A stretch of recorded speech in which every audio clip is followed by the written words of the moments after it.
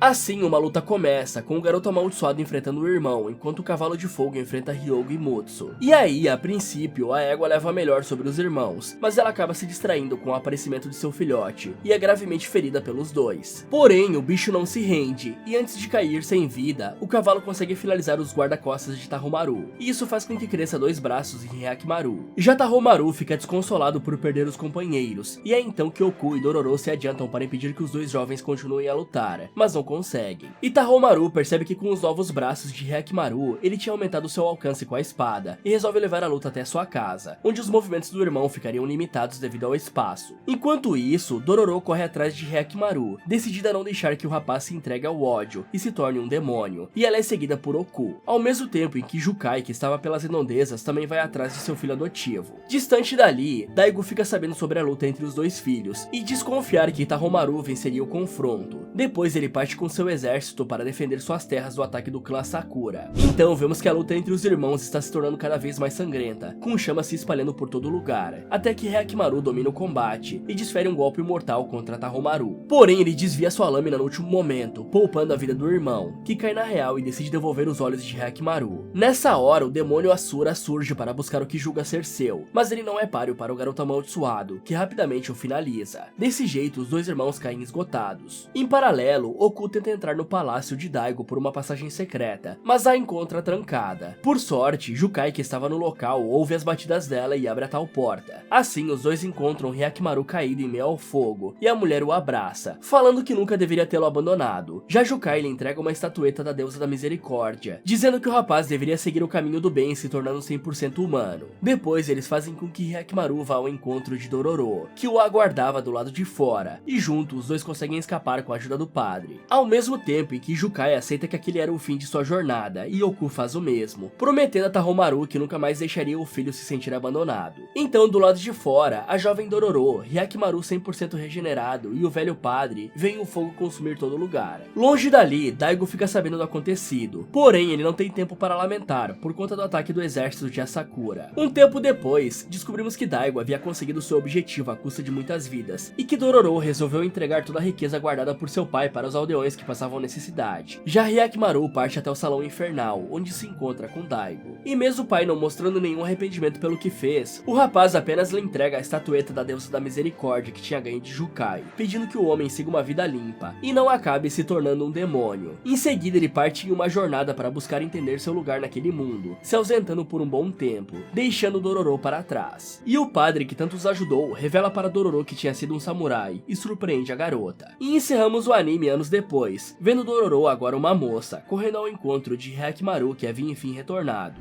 Fala galera, o que vocês acharam da jornada de Dororo e Hyakkimaru? Me contem nos comentários. E se você tivesse poderes psíquicos, você ajudaria as pessoas ou usaria eles para o mal? Quer saber o que Mob vai fazer? Então clique aqui nesse vídeo, ou aproveite para ver outras sugestões do Resumindo Animes. Muito obrigado por assistir e até o próximo.